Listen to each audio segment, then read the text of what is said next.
Hi all. Welcome to day 13. Is everyone here? We Yeah, can start Hey, the broadcast. fine. Hey. So, yesterday we got very caught up actually in these ideas of, memory being infinite and perception being infinite and instinct having a voice and we being bewildered by all these voices which are speaking to us. Mm-hmm. But if we really move on from there, as today is the third last day of this study group of perspective studies, and Right. if we are hoping to conclude this study group with some kind of thing, something that we can take back and work on, right? So if you are to do that, then we need to also keep in mind the horizon. So what is it that we are building these these ideas for, Okay. right? So the idea of this the self, that what do we make of all this, right? Mm-hmm. So there are Right. all these things happening. There is instinct, and there are all these voices, but what do we make of it? What's the essence, and that essence being the idea of our voice, our self. So that essence being the idea of who we identify with, what our self is, as distinct from the voice. I mean, I'm not using the word self and voice interchangeably here. Are Okay. we?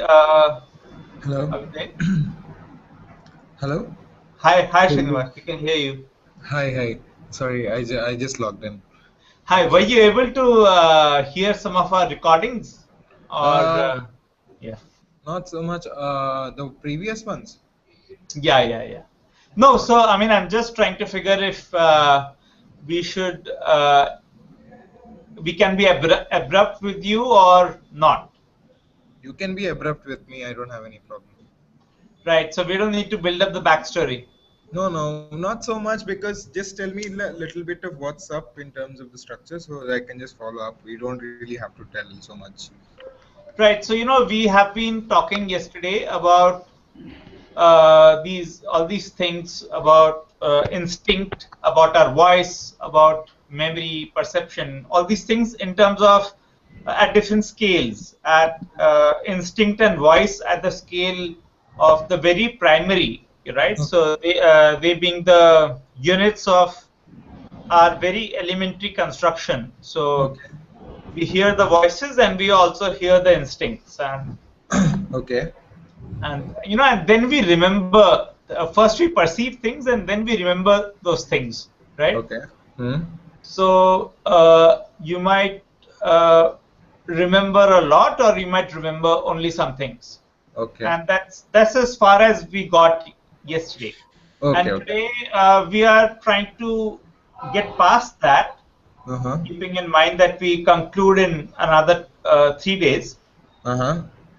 and we're trying to figure what do we make of all this. So memory being infinite or not, or and what is the idea of self Hmm. that emerges from all of this, in the Hmm. sense of as being distinct from the voice, right? So Okay. we are not using the words voice and self interchangeably here. Okay. So the Okay. voice is what the continuity of narrative that you hear Uh huh. inside your head, and the self being something larger than that. I mean, I don't know what the idea, what our idea of the self is, because we are using the word first time today, right? Okay. So the idea is basically to think about how certain things exist in the memory, and so only how certain thing do not exist, right? Right. So, I mean, the memory registers only those things which are uttered by the voice, right? Yes, yes. And Possibly. what is beyond that, we figured that, okay, instinct is beyond that. And we also talked about how instinct is not part of memory unless it is mediated by voice, right? Okay, okay. Okay. But then now we are bringing in the word self, and I don't know where the self stands in terms of in context of the voice and the instincts. Okay. But isn't the voice and the instinct is more responsive than necessary like reflection to self? Yeah, I don't know. I mean, I'm saying that we are No, I'm just just thinking. bringing the word in. Okay, okay, okay.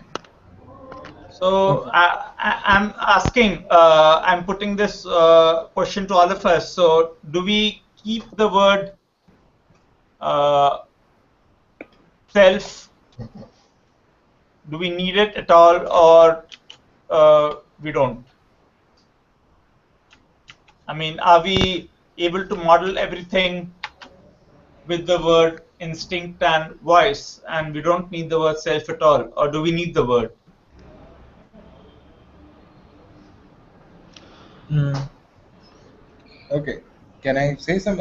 I think the instinct and voice are more like because the self always tries to produce, like expand itself, as you said, more than what it is. No, like you can't really reach the boundary, not the boundaries, but the reach of the wide reach of what it could be. No, and it's also, I think, since in itself, like it's used in so many different kind of contexts, maybe instinct and voice have more uh, a multiple kind of possibility of talking about different kinds of things rather than self, because self immediately becomes very subjective to a person or something really personal. So you are saying that the self, the word self represents the subjective. Yeah, this is a kind of a subjectivity that is at least anticipated, if not attributed, when you talk about self as like a word in terms of course, in reference to something, but there is already a kind of a subjective definition or subjective approach that one is trying to think about, right? So And do we all agree with this, or shall I we take find this? Yeah. I find the self to be objective actually, not so much subjective. I find the self to be the most concrete thing in the physical sense of all the things we've talked about, sorry. can you just expand on it? I would like to, like, really interested to know more about it. You mean in the sense like objective in, as in I'm. So the self is like an object. It is a concretization. Hmm. It is a distillation of all these things that we've talked about into a limited space. Hmm. So it's like how it is the sum total, but beyond everything that comes into one shape. Okay. Of all the influences, of all the whatever it is that it is flowing in, the flux, all of that comes together into the self.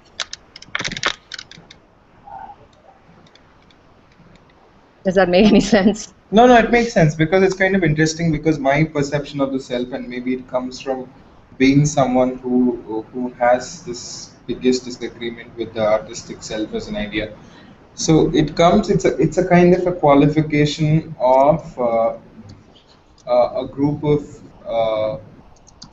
like, let's say, a group of attitudes that are put together to be a constitutive of a self or a person of an artist. Like somewhere the self becomes one of the benchmarks through which certain things are like both conceptualized, sometimes even historicized, and so on. So Okay.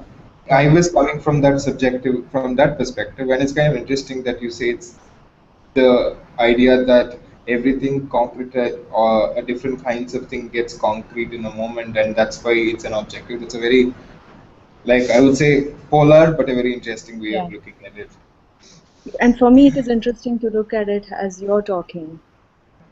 And the other thing that I wanted to say about objective is that every perspective looks at every other perspective, trying to understand. If a perspective looks at another perspective to try to understand it, the Yes. easiest way for it to do would be to concretize it, to grasp it, and therefore the other becomes an object. Okay. And the other becomes an object because we look at ourselves as objects. Okay.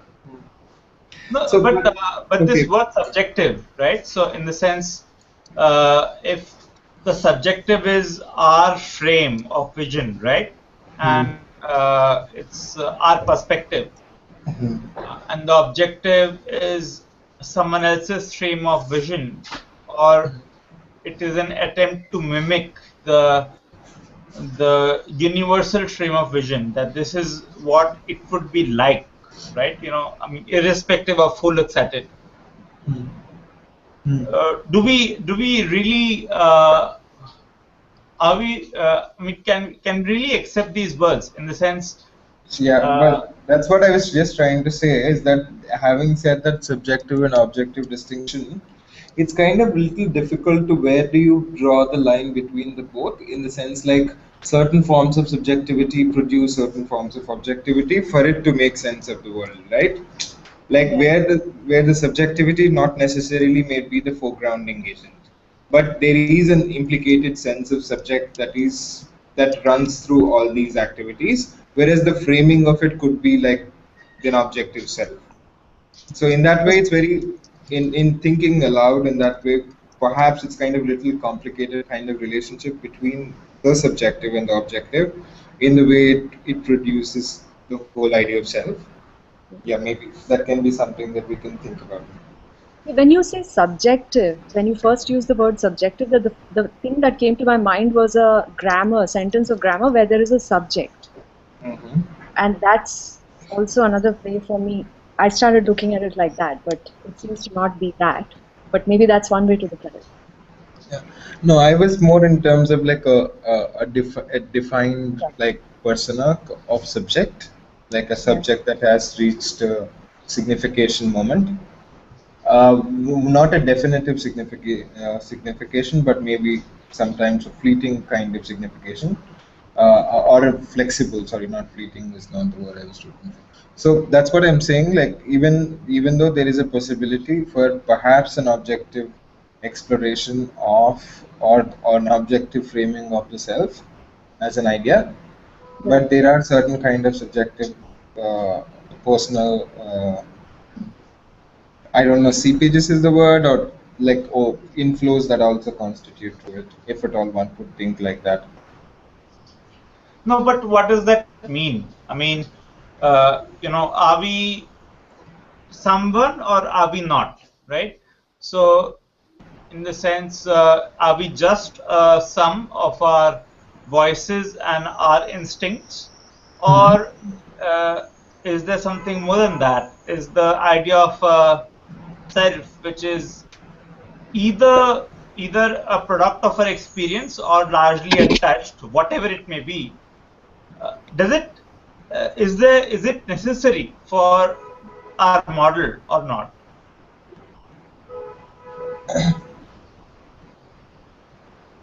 Our model that so far we have just spoken about our instincts and our voices, but do we need to expand that? Does that miss someone,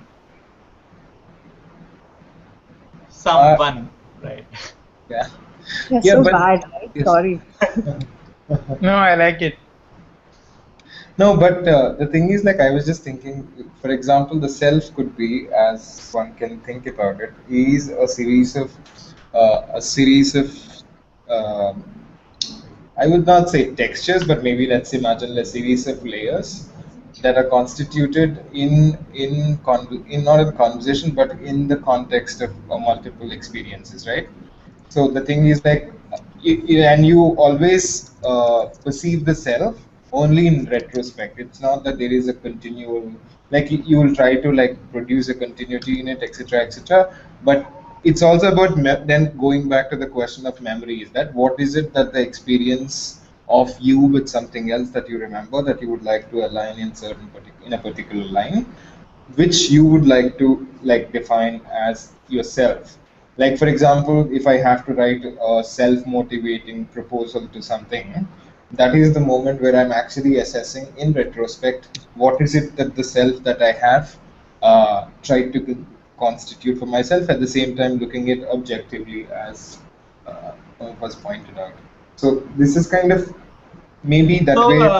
the word self means uh, a simulation of a periscopic way of looking at oneself, is it? So you're trying to look at yourself from outside in. Yeah, yeah. So you're basically referring to a context that has passed and trying to reassess your particular participation in that context and how it has altered your definitions of the self in some regard. So it's a series of selves, right? Like Yeah, you look at the past and you're also assessing your present self exactly. based on the past. Yeah. Exactly. And that's Yeah. where it's like multiple definitions of what you consider, and that's what it's layers, because it's not one thick layer that is being constituted, but it's actually multiple layers that are coexisting. Maybe sometimes working together, sometimes not working together. Depends And upon all, the activity. Yeah. right. And then some people have a very strong sense of self, which means that they don't necessarily see the layers. They are able to function with the solid self, which is Yeah. always the same thing. Yeah. And No, so I would say that so the self is this idea of self an envelope? Hmm. Yeah. You know, an envelope within which there are instincts, voices, everything. Right. Is it an envelope or is it a camera? I Is it think the that listener? The listener. It's all of these, no? I mean, to me, I can see all of them in one. It's like this envelope which is having a vision, which has a hole through which the outside world is coming in,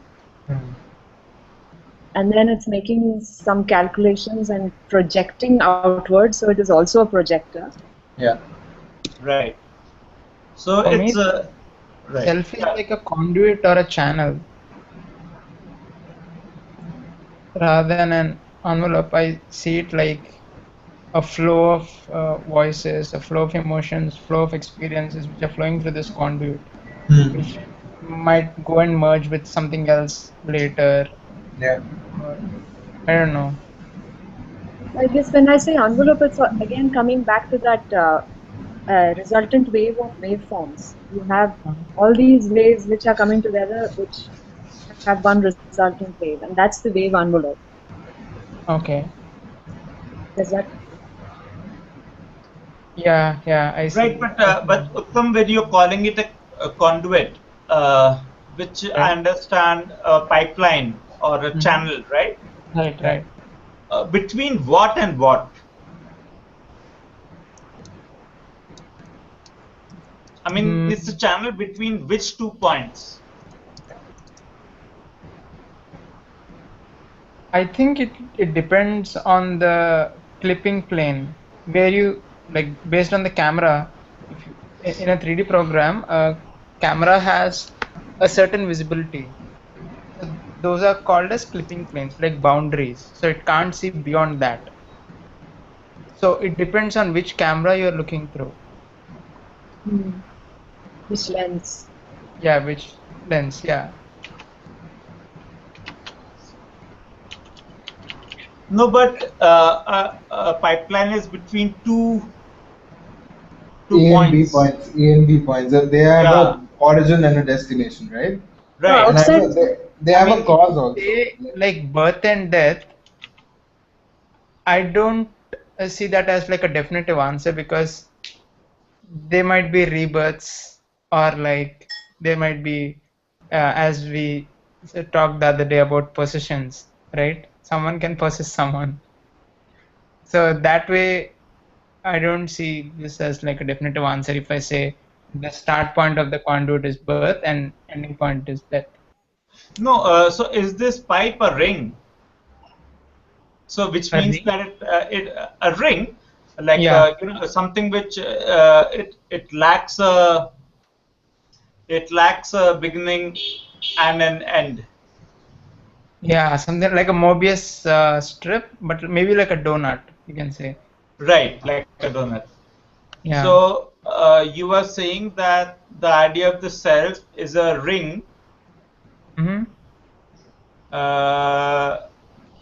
That's what you're saying. Right? The idea of self is a ring. That's what you're saying. Actually, that reminds me of what Sam said yesterday about the black hole, where you see the back of Yeah. your head.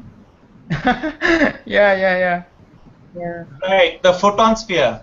Yeah, exactly. photons. Right. Yeah.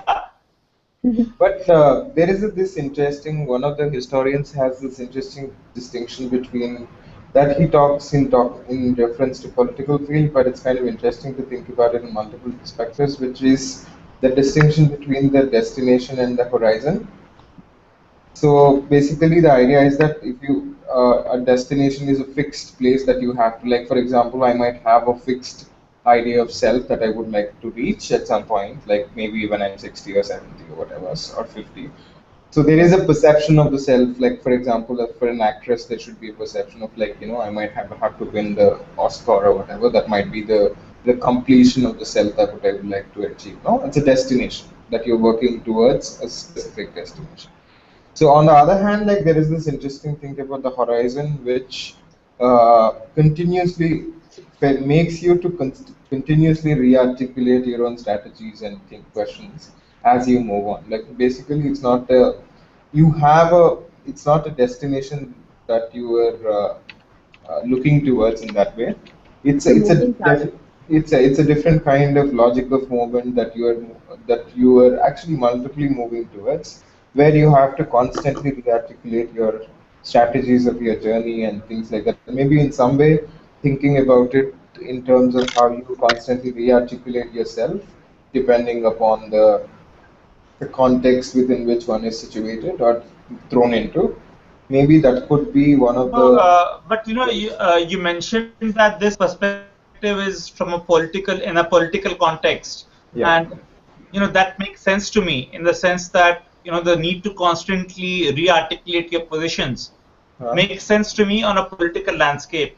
But Huh? the political landscape is a very base layer as far as what we are talking about. The idea of the self, or because the person and the political is Huh? very far apart, right? Huh? So Huh? No, but is it far? I mean, everything that a person does is political. I mean, in relation to other people, no?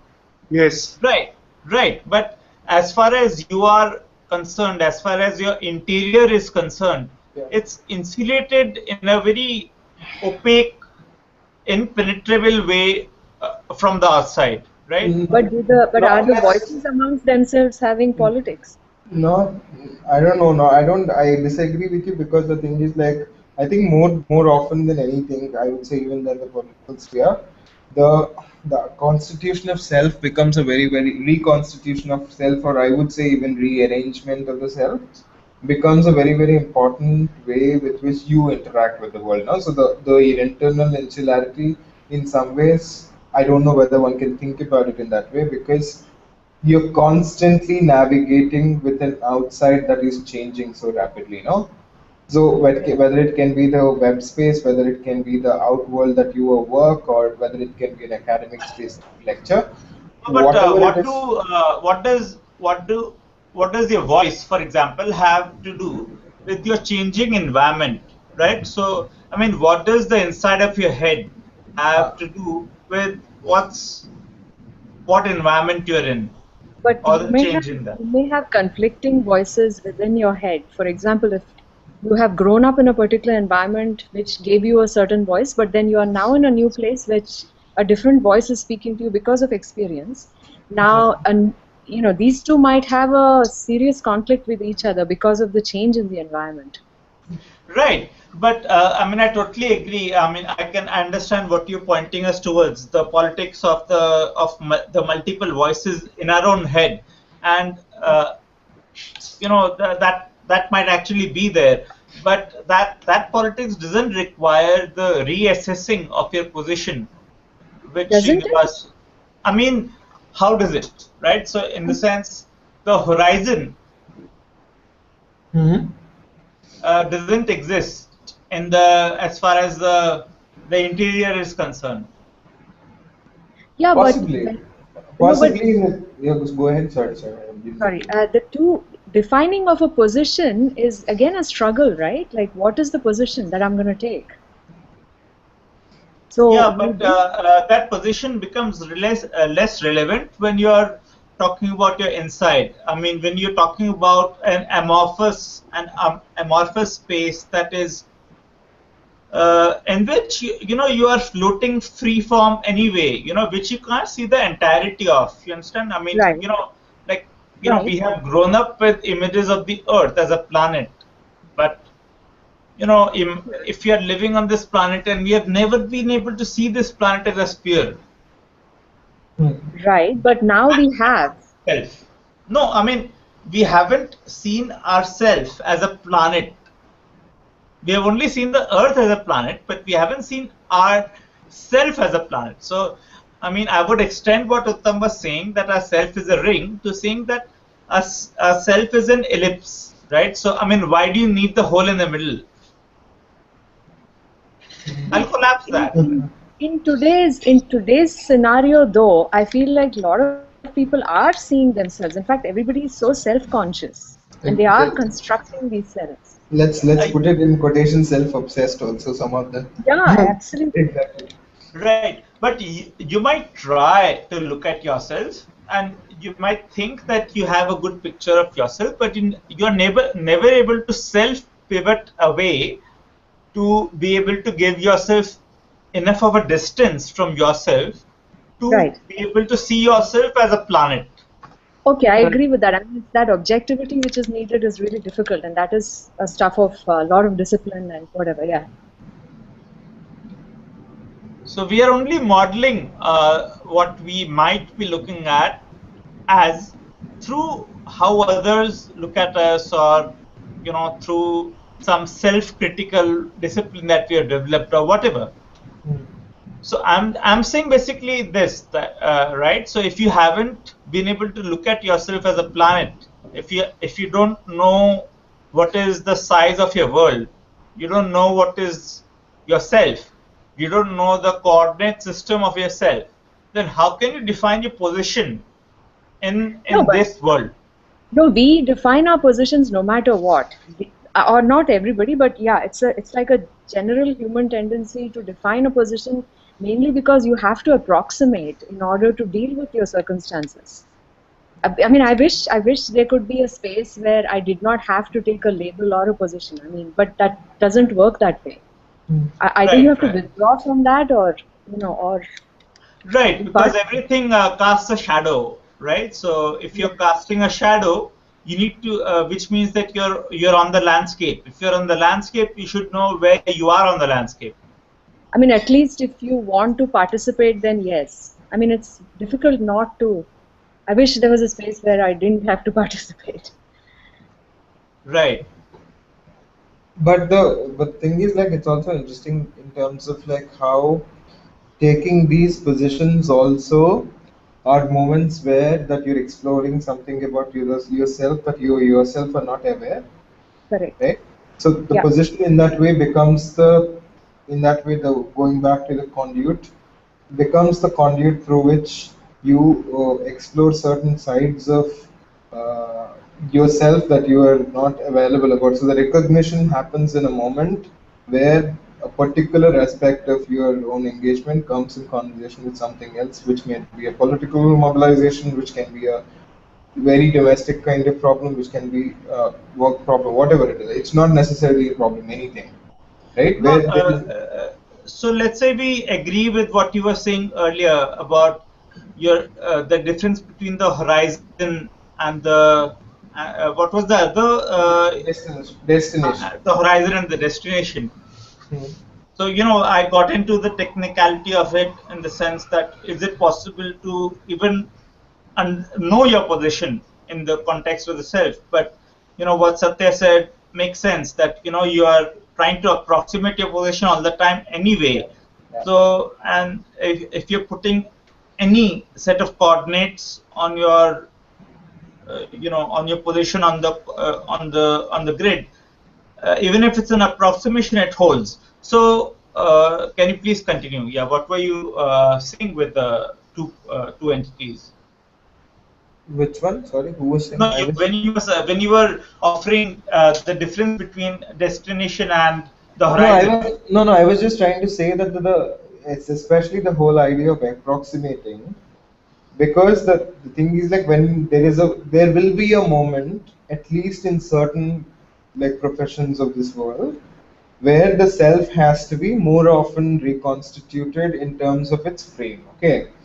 So for whatever reason, for personal reasons, for professional reasons, for whatever kind of reasons, okay. So there is a moment where you have to, in certain way, both rearrange and reevaluate the self in context of something else that is outside, because you're speaking to that outside through yourself, right? So Right. what I'm trying to say is that in some way you're constantly approximating the linkages that has happened in your past. In some way, you're trying to expand your own perception of thinking about how is it that the self of you have both traveled and is traveling towards. Okay, so where you're not necessarily thinking that there is a specific singular destination that one would like to reach, where you're thinking that okay, there are multiple, this is one of the contexts, so there are multiple contexts through which like we are going to transform in ABCD, EFG ways.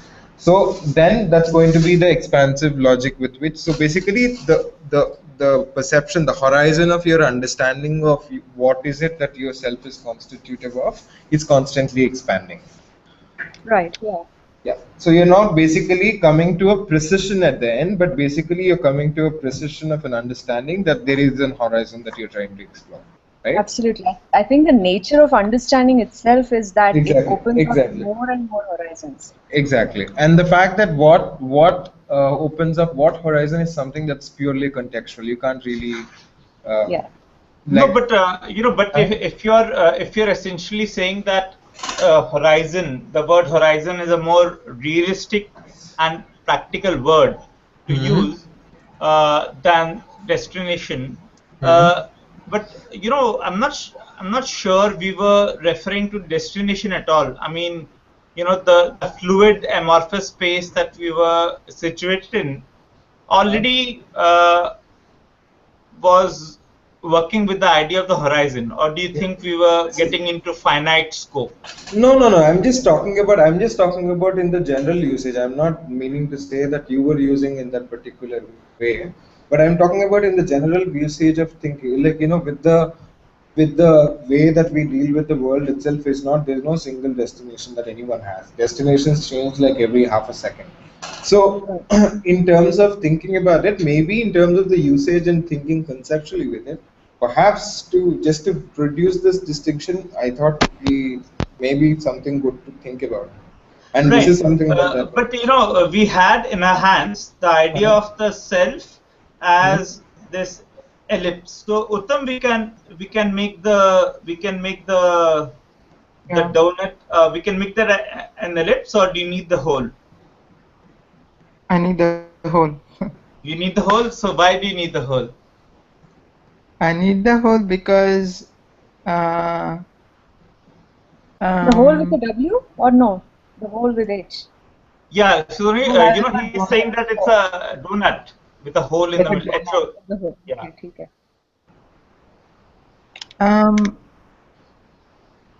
It's like I mean, I feel if each self, like universe consists of a lot of selves, right? So universe has like perceivable universe and unperceivable universe, like coming to the point of black holes. So it has something which exists and something which we don't know whether it exists or not. Right. in that sense, I feel like universe is filled with all these donuts, which are selves, and the holes in the middle are the ones which you can't perceive, and those constitute for the black holes. I don't know. No, actually, that's a very interesting point because we don't know what lies on inside a black hole, for example. We don't know what is there. Right, right, But right. as ourselves, we don't know, Uh-huh. we don't have a full picture of ourselves, and there are certain blind spots within ourselves. Right, Like to perceive ourselves as whole is probably not a possibility. right. Yeah, We are a it's more void. it's Yeah, more that's fractured. It's more fractured also in the sense like uh, on the one hand, that's on one way like one contraposition of the donut metaphor could be that there is always this understanding that there is a okay, let's imagine there is an outer circle and there is an inner circle, no? So in some ways this also comes with an understanding that there is certain thing that is outside, so either there is something that's inside that we can't perceive, and there is something that's an outside that we are trying to navigate through, right? So but in terms of a distributive logic of this, uh, I don't know, I'm just thinking about how one can understand the self also as fractured, and by which I mean that it's only in uh, in response to certain circumstances, certain points of this fractured self is being communicating with the world. So in that way, basically, there is no clear. What I'm trying to say is that there is no clear distinction that way between the central circle, the middle circle, and the big circle. But But whereas, you know what, Uttam is suggesting that the whole need not be it need not be a void, right? okay, It might just be the dark, what's in the dark, right? So what we don't know. okay, which we can't access, no? Yeah, what we can't Okay. access, like the future. The Uttam is suggesting is like the future. Obtuse is agreeing with that. So in the sense, No, no. Actually, Optis is saying is the future, and I'm saying future doesn't exist. okay. I'm not able to see how we can have a concrete ring of one ring and another ring. I can't see only one hole. I feel like Yeah. it's like a shadow play. It's like a dappled sunlight that clouds coming through, and those clouds are holes sometimes, and it's much more diffused than having a specific shape like that. Right. I mean, so Uttam, what allows this, the form of the self, the shape of the self, to Mm-hmm. be a coherent donut, right? So, Right. why would it not be a very crazy, weird 3D shape with holes all over? That's what you're suggesting, right, Satya? I mean, you're saying Yes. that Right. not one Yeah. hole, many Yeah. holes. Yeah, Mm-hmm. many patches. It's patches of light and dark. Sometimes you don't see the dark. Sometimes when you see the dark, it becomes light, but you lost sight of the light. So it's like, it's a ever morphing kind of thing. Right. Actually, I was kind of like, I mean, if I'm allowed to approximate, like some shape with so many holes, I would rather prefer like I'm not saying a symmetric donut, but it can have like surface irregularities, or the cross sections might be different. But if I'm just able to like approximate it like a geometric shape, I would prefer modeling self as a donut with a hole in the center, because that way when we say like a periscopic view onto ourselves, it aligns more closely with that idea of being able to look towards yourself, or the photon sphere that we spoke Okay, but about. I'm unable to reduce it that much. I'm unable to reduce it to just one hole. Yeah, so Uttam, if it's the earlier idea of the envelope, Mm-hmm.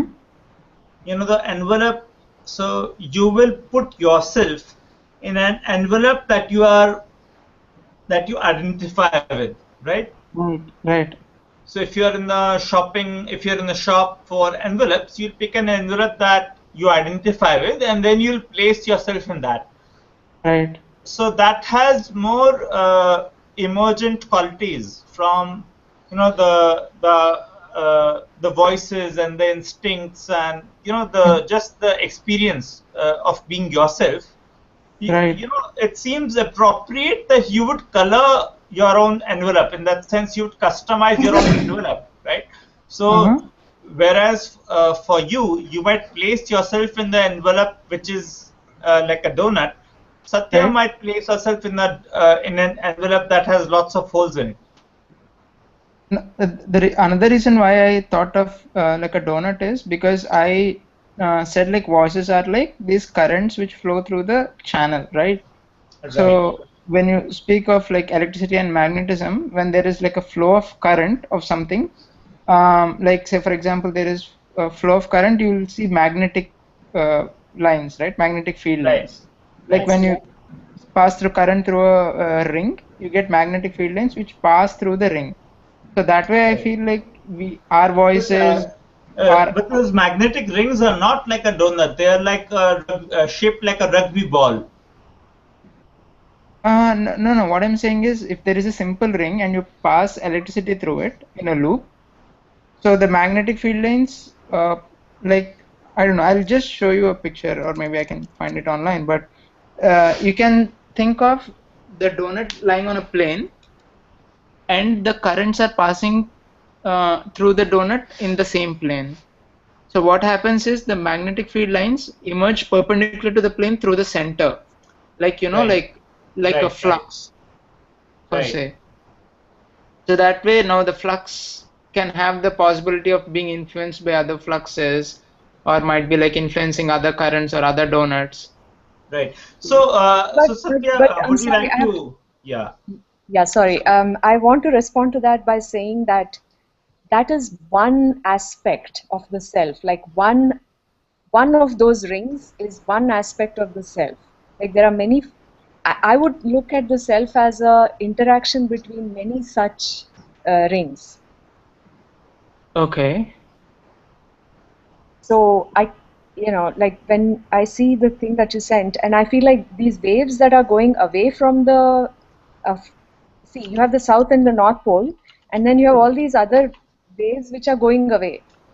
You know, there's one, for example, there's one image here which has two magnets next to each other, and they're interacting with each other. Okay. I mean, I'm talking something like this. I'm just going to share. Sure. But in that image, when you're saying, sorry, yeah, please continue. I feel like there's a whole bunch of such rings which are all connecting with each other.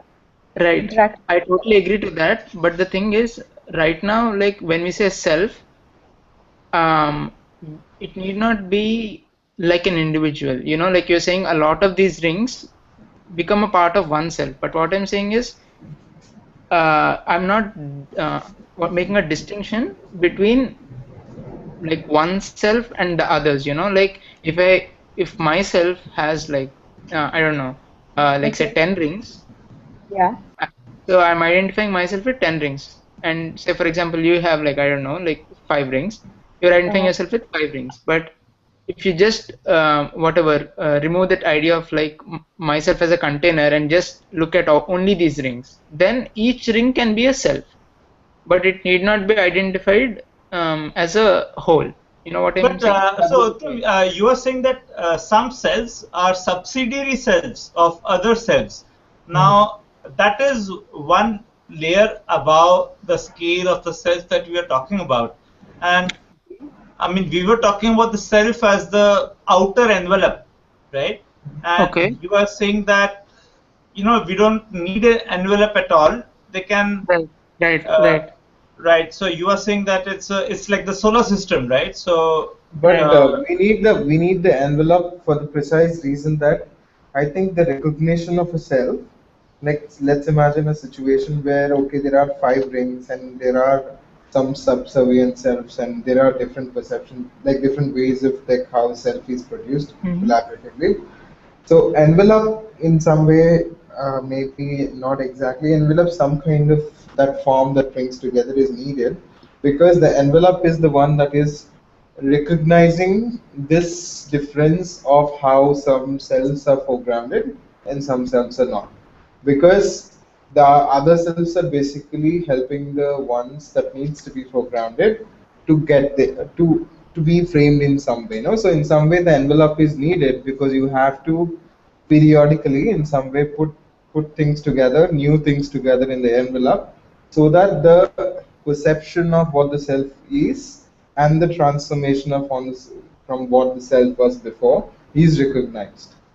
So in that way, you need periodically not a new envelope necessarily, but maybe a same envelope The that is recalibration of the envelope. it's a recalibration of an envelope that discards certain aspects that you think were relevant at some point, whereas like shares camaraderie with some other points that you think have become more relevant in between this duration of the whole. So you are saying that there always is definitely an outermost layer, Yeah. right? Yeah. So you are saying that, Where the recognition of the self, even with oneself, happens. Yeah. right? So you are basically saying there always is an inside and an outside thereby, Yeah. right? Yeah. Yeah. So Uttam, are you agreeing with that? So shall we take this and go ahead? Actually, instead of, I mean, for me, I'm getting like whatever, like different views, because when we say envelope, I'm seeing it like a frame. Envelope is just a frame, Exactly. right? Exactly. But I it's the also largest noticed. frame. It's the largest frame that is a congregation of all the other frames. Yeah. Most dominant frame. Exactly. And also the fact that certain everything has its own kind of what do you say, like relevance in terms of how it participates with other things. So maybe in that way it can be seen like it's a framing agent that recalibrates, as Satya was pointing out. And Yeah. it's a So shifting frame. like we are going to talk about on the 15th, when you look at the others as the negative space of yourself, Uh-huh. so if you ask, who am I? At one level, you can answer it very simply, I am who you are not, Mm-hmm. Yeah. right? So at that at that position where you can say that, that's Mm-hmm. the outermost envelope, Okay. Mm.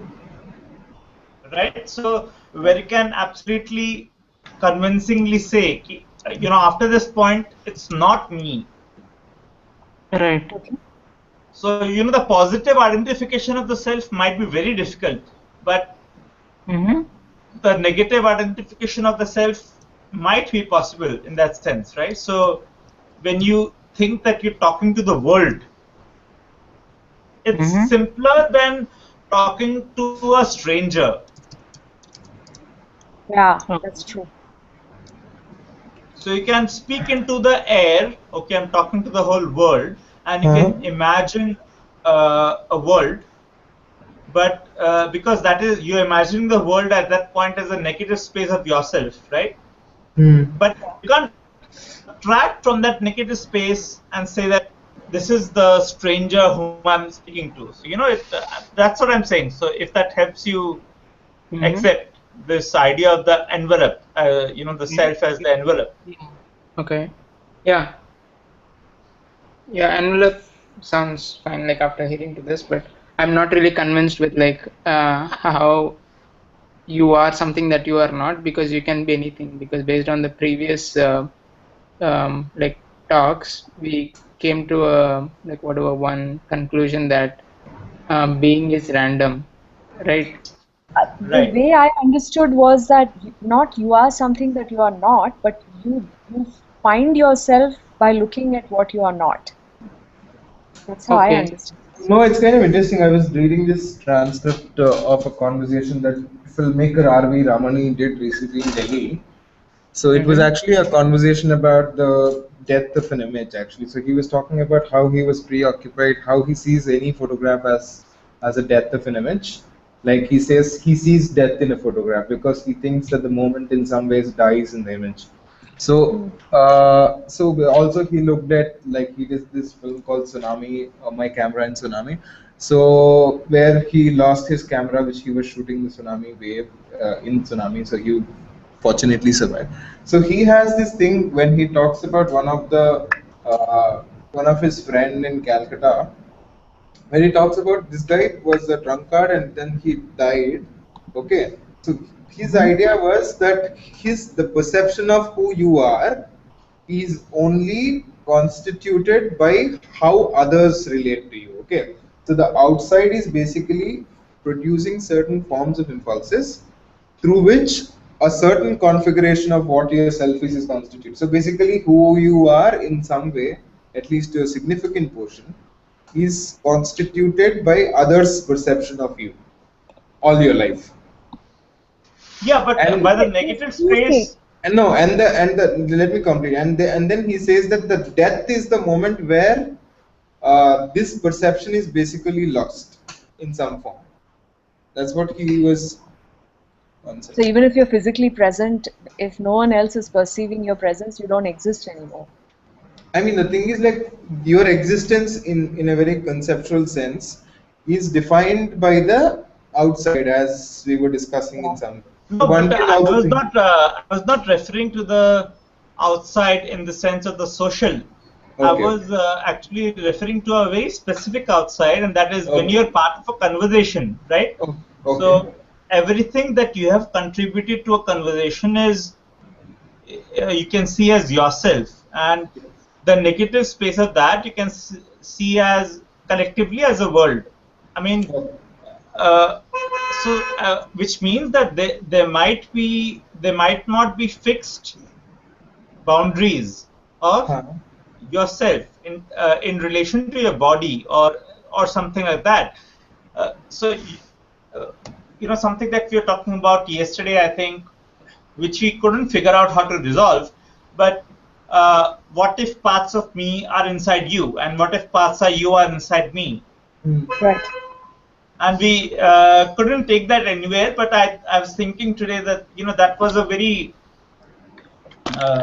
very strong kind of a picture that I'd agree with it. Yeah. Which one? Sorry, can you say that again?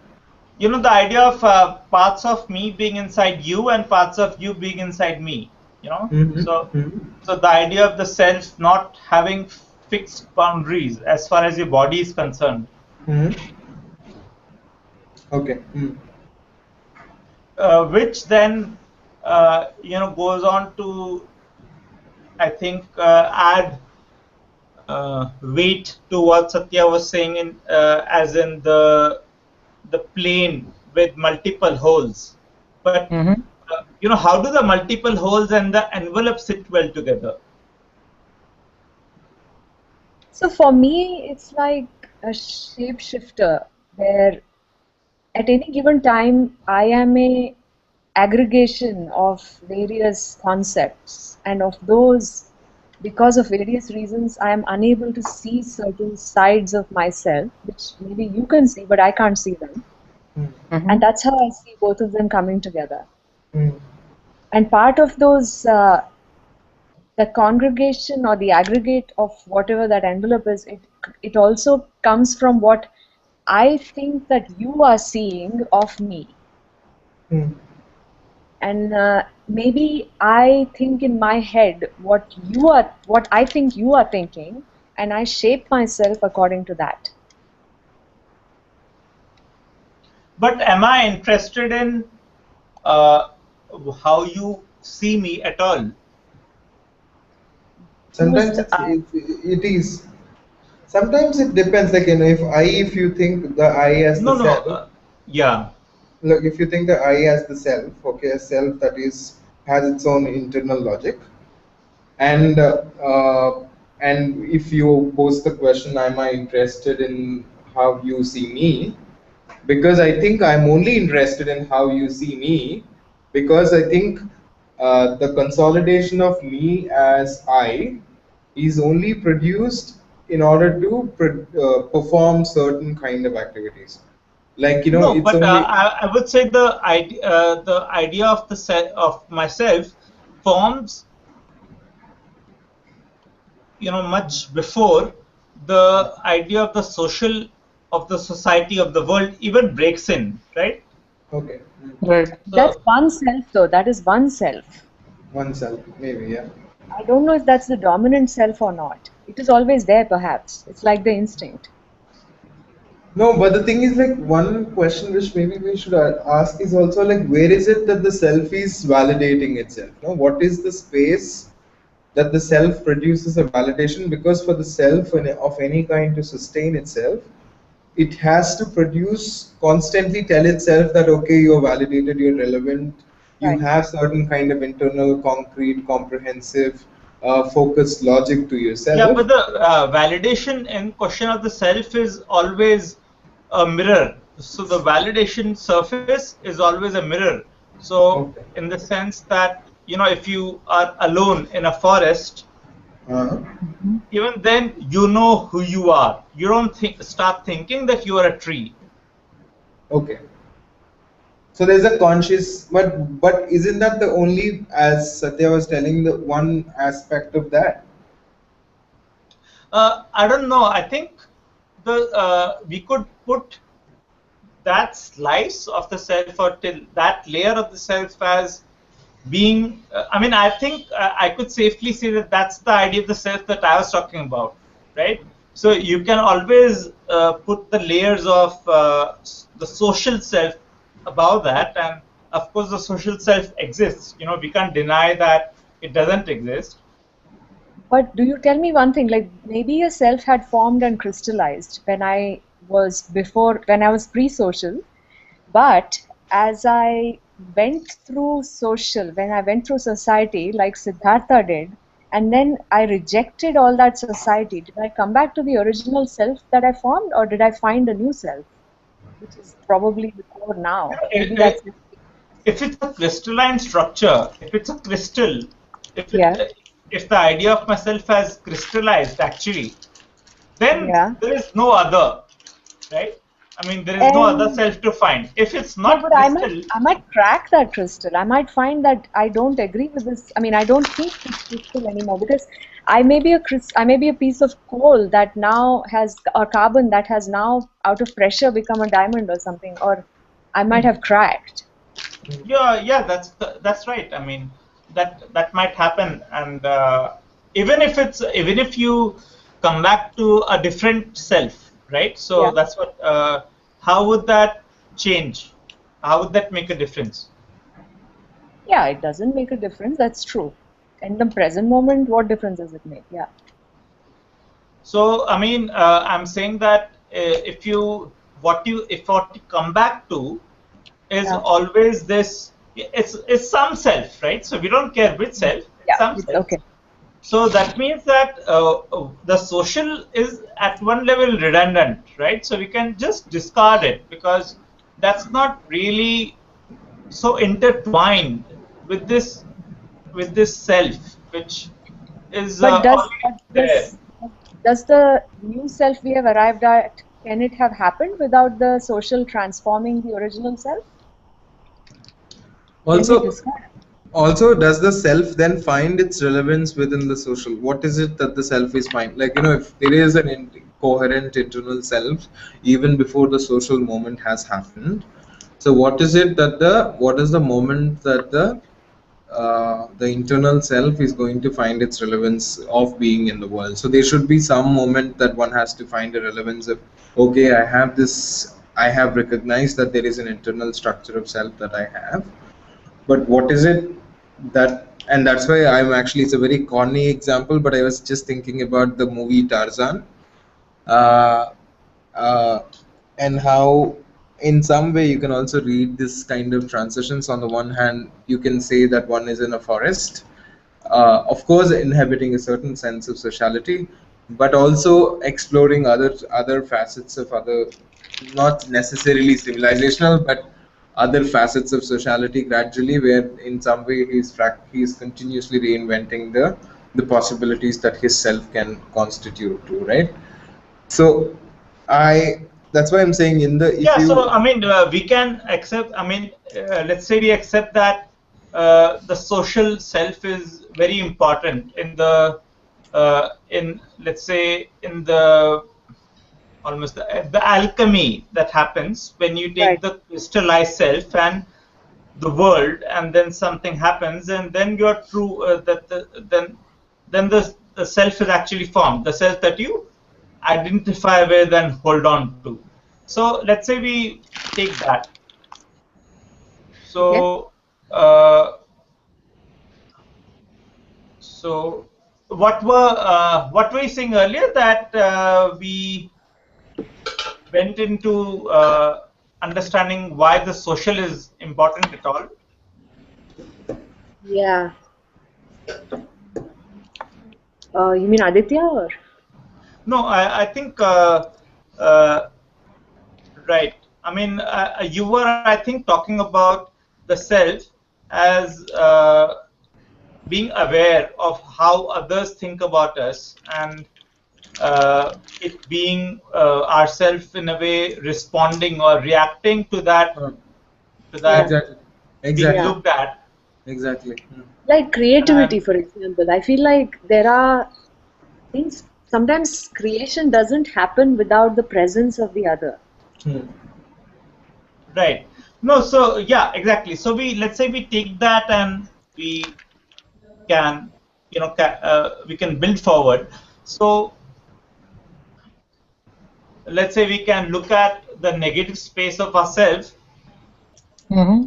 as the stranger as well, right? So when I was saying that it's the world and not the stranger, you are saying that because of sociality being in a way uh, very binding, very bindingly there. Uh, you are saying that it's never the world. We can never escape awareness of other people to abstract away enough to think of the Yeah. world. Okay. But can you just elaborate the stranger and the negative aspect, because it's a little Yeah, confusing. so I was saying earlier that it's easier to think of of the world of talking to the world rather than talking to a stranger, Okay. because you can talk to the world as in you're talking to the negative space of yourself, so you can project that, right? But when it's a stranger, so you don't know who it is at all. Okay. So you cannot perform the calculation of negative space of myself minus everyone else and leaving the stranger, and so I know who it is. We can't do that because we don't know all the other people, so we don't know what to minus, right? So in the sense, we still have to try and know people. We can't deduce what they must be, right? Yeah. But there's always a possibility, and this is just like a long possibility, but there is always a possibility of stranger becoming a friend, no? In the sense, like a stranger who will not have any subjective influence on us because he's just passing by, or he's just like like came to us untimely. Yeah, but are friends not part of the social? So are you not self-conscious with friends? So as to say that you are actually as you are with friends. So the social disappears. Not necessarily. That's not what I said. I think what I was trying to say is that if you think that I think I've lost the thread somewhere. Okay, I'm going to come back to it. Go ahead. Yeah, no, you were. I mean, I thought that you were saying that strangers become friends. So No, mind. I'm saying about what is the situation of thinking in this line of like for example, there's this concept that is called the untimely, the untimely where, and Dan is stranger. If you think about something as untimely, which is something that you didn't expect to happen, but it happens, and that happening has a certain kind of not necessarily always certain kind of implication of what your self is, right? So you're basically put in an untimely situation which is changing you in the way that how are you looking at your interior of the self. And such situations might happen more often. No, but I didn't really understand the relationship between the idea of the untimely that you were just suggesting No, no, not just the untimely. I'm just saying that, like for example, like the stranger is somebody who's an untimely. Like it's something, an interaction with a stranger is something that we didn't anticipate, right? right. So what I'm trying to say is that the expansion of the self, or even the rearrangement of the self, would be in certain way be understood as a process that takes a lot of these untimely moments into consideration, of because these are also surprises of some kind. It's like it comes to you as a surprise. Some stay with you in the process of reinventing yourself or No, but rearranging yourself. what are you suggesting? Are you suggesting that the idea of the self is not uh, just in relation to the social, and so at some level the stranger is not always the stranger, so at some level you're not self-conscious and looking at yourself as how the world looks at you. No, but not no no. That's not what I'm saying. I'm not saying. Of course, these people are implicated within the fabric of the social. It's not. I'm just thinking about in a very specific terms rather than thinking about the social as the larger landscape. In very specific terms, I also brought this up because the whole question of friends came up. I mean, I just thought about like how is it that, like, there is this perception that you can really be true of yourself when you're with friends. So it's also thinking about how valid that statement such as that be, because what happens to yourself, even though you have produced certain form of uh, a collectivity in terms of mutual understanding, and also going back to what I was saying before, your definitions of the self, like what other people think of you.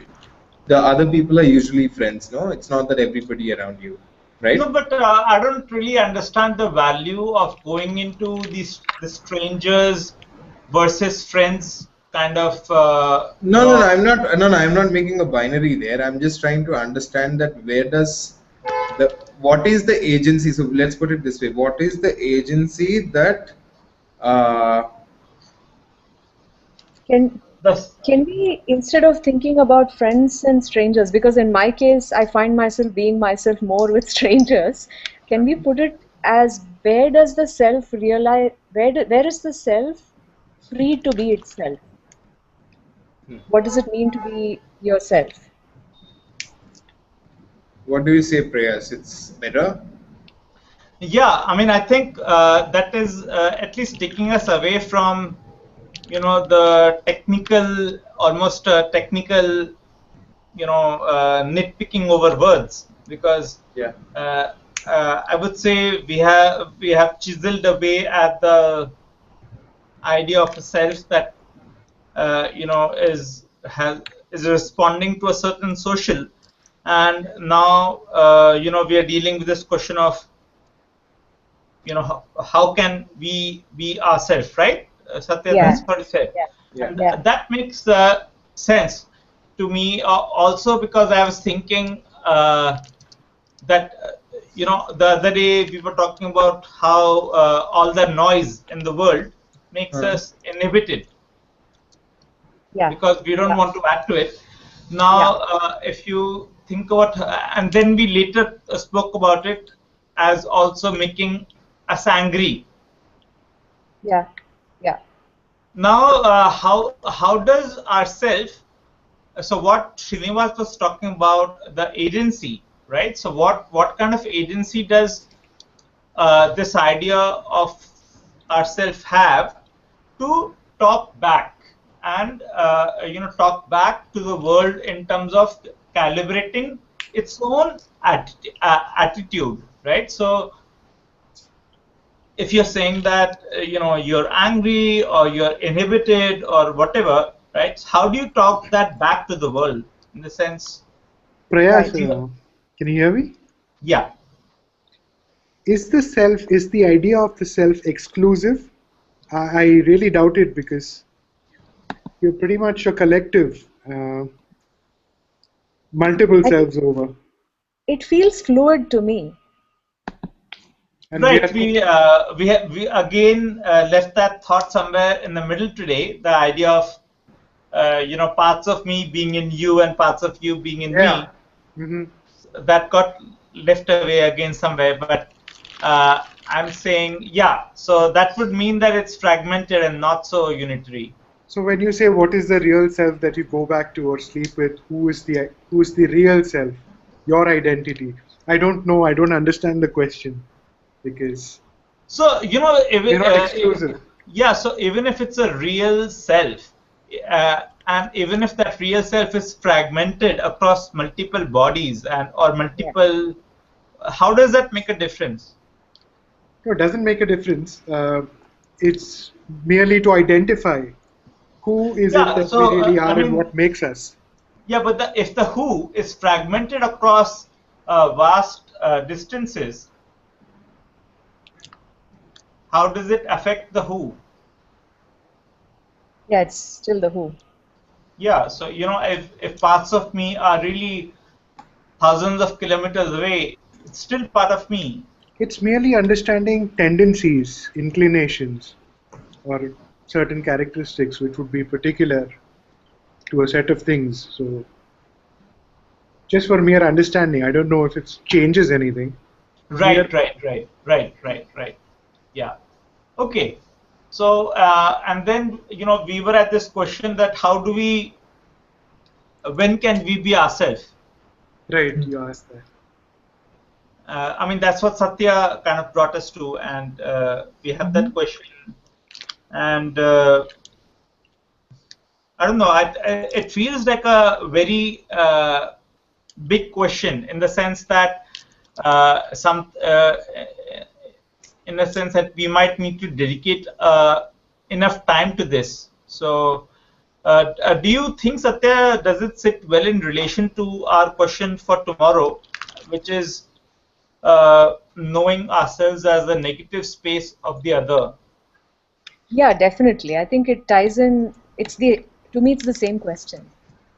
Right. So we can actually just open it up more, you know, extensively tomorrow. So, the word for tomorrow is other, and the question is what is a negative space of ourselves? So that might be, yeah. So I mean, just to register the question I mean, I'll post it, but Yeah. it's when can we be ourselves, or how can we be ourselves, and Yeah. So I'm just regarding the mirror question. It's kind of interesting that I'm just reminded of this video which I'll just post in the chat thing by an artist who basically has this in a video addressed. May not be completely useful, but something interesting to think about, why one thinks that uh, one will be completely themselves in a bathroom mirror, not even in a mirror, inside a mirror inside a bathroom, because that you're devoid of all your connections with the world on some form. So you're put in this kind of laboratory where you're conscious that you're not in no way connected with the outside world. And it's an interesting space. I mean, something interesting to think about. If at all we can discuss that. Sounds good. yeah. Thanks everyone for being here. So we'll Thank stop the you. broadcast Thanks, here. Prayas. Thank you. Thanks. Thank Okay, you. thanks. Bye. Bye. Bye.